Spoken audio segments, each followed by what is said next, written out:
నమస్తే, welcome to our channel. చాలా కాలం తర్వాత వైఎస్ఆర్సీపీలో ధైర్యంగా ముందుకొచ్చి ఈ జగన్మోహన్ రెడ్డి చేసింది తప్పు అని చెప్పి ప్రశ్నించారు ఒక ఆయన.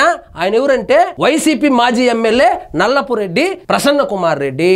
ఆయన పూసగుచ్చినట్లు జరిగినట్టే మొహమాటం పోకుండా, జగన్ అంటే భయపడకుండా చెప్పినాడు. అదేంటంటే గత ప్రభుత్వంలో వైఎస్ఆర్సీపీ కేంద్రంలో బీజేపీకి అన్ని విధాలుగా అన్ని బిల్లులకు చేతులెత్తి ఆఖరికి ముస్లింలకు సంబంధించినటువంటి బిల్లులో కూడా వాళ్లకు సపోర్ట్ చేసి ఎన్నికలప్పుడు మాత్రము ముస్లిం ఓట్లు పోతాయని చెప్పి పొత్తు వద్దని బీజేపీ వాళ్ళు ప్రతిపాదించినా కూడా జగన్మోహన్ రెడ్డి గారు ఒప్పుకోలేదని, బీజేపీతో పొత్తు పెట్టుకునింటే మనం ఖచ్చితంగా గెలిచే వాళ్ళము, లేకపోతే అట్లీస్ట్ ఈ 11 సీట్లు అయితే మాత్రం వచ్చిండేది కదని చెప్పాడు. చూద్దాం రండి. జగన్ తప్పు చేశాడు, జగన్మోహన్ రెడ్డి చేసింది అన్ని తప్పులే కాబట్టి 11 సీట్లు వచ్చింది.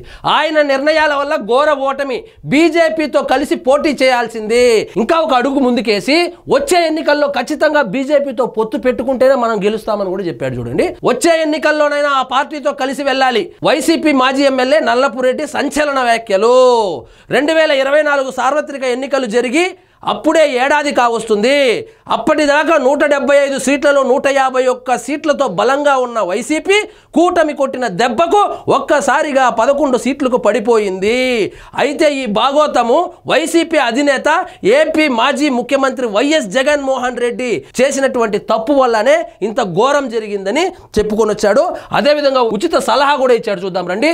2024 ఎన్నికలకు ముందు వైసీపీ దోస్తానా కోసం బీజేపీ ఎదురు చూసిందన్న వార్తలు ఉన్నాయన్నారు. అదే నిజమైతే బీజేపీతో పొత్తు పెట్టుకోకుండా జగన్ తప్పు చేశారని ఆయన తేల్చి చెప్పారు. ఆయన ఫైనల్ గా ఏం చెప్పాడంటే, వాళ్ళే వచ్చారు కదా పొత్తు పెట్టుకోమని, మనం ఎందుకు పొత్తు పెట్టుకోలేదు, బిల్లులకైతే సపోర్ట్ చేశాము కదా, ప్రతి విషయంలోనూ మోడీ గారికి సపోర్ట్ చేశాము కదా, ఆల్మోస్ట్ మోడీ గారికి మనము లొంగిపోయాము కదా, అది బహిరంగ రహస్యమే కదా, అంతలో మాత్రానికి పొత్తు ఎందుకు పెట్టుకోకూడదు అని చెప్పి ప్రశ్నించాడు. బీజేపీతో పొత్తు పెట్టుకొని ఎన్నికలకు వెళ్తే తప్పేముందని కూడా ఆయన ప్రశ్నించారు. బీజేపీతో పొత్తు పెట్టుకుంటే తప్పేముంది, మనం కూడా మోడీ మనుషులే కదా, మనం మోడీ ఏం చెప్పినా వింటాం కదా, మన ఎంపీలు ఏ బిల్లుకైనా చేతులెత్తి వచ్చారు కదా, అదేదో ప్రత్యక్షంగానే పొత్తు పెట్టుకొని ఎన్నికలకు వెళ్తే బాగుంటుంది, కనీసము ఇకనైనా వైసీపీతో పొత్తు పెట్టుకోవాలి, 2029 ఎన్నికల్లో మనం గెలవాలంటే ఖచ్చితంగా బీజేపీతో పొత్తు పెట్టుకోవాలి. ఈ విషయాన్ని నేనే స్వయంగా జగన్మోహన్ రెడ్డి గారిని కలిసి వివరిస్తానని కూడా చెప్పారు. మీరు అనుకుంటే సరిపోతుందా, వాళ్ళు పెట్టుకోవాలి కదా పొత్తు. కనీసము భారతదేశంలో ఏ పార్టీ అయినా వైఎస్ఆర్సీపీతో పొత్తు పెట్టుకుంటుందా? మరి ఇంతలో మాత్రానికి సింగిల్ గా వస్తాము, సింగిల్ సింహము, పులివెందల పులి అని ఎలివేషన్లు వేసుకోవడం ఎందుకు? వాస్తవానికి చాలా రోజుల తర్వాత ఆ పార్టీకి సంబంధించిన ఒక వ్యక్తి వచ్చి జగన్మోహన్ రెడ్డి గారినే ధిక్కరిస్తూ, జగన్మోహన్ రెడ్డి గారు చేసిన తప్పుల వల్లనే ఓడిపోయినాము, మేమేమో బాగానే పరిపాలించినాము, పొత్తు పెట్టుకుంటేనే గెలిచేదానికి అవుతుంది, పొత్తు లేకపోతే 2029లో కూడా గెలవడం అసాధ్యం అని అయితే చెప్పాడు. ఆయనే వెళ్ళి కలిసి చెబుతాడంట.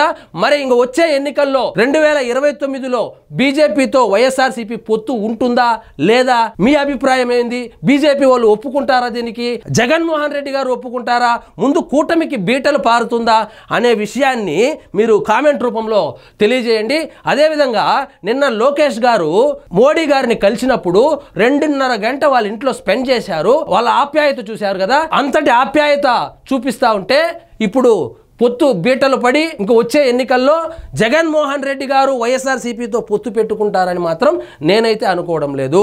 సో ప్రసన్న కుమార్ రెడ్డి ఏం చెప్తున్నాడంటే, ఖచ్చితంగా 2029లో బీజేపీతో పొత్తు పెట్టుకోవాలి, నేను జగన్మోహన్ రెడ్డి గారిని ఒప్పిస్తానని కూడా చెప్తున్నాడు.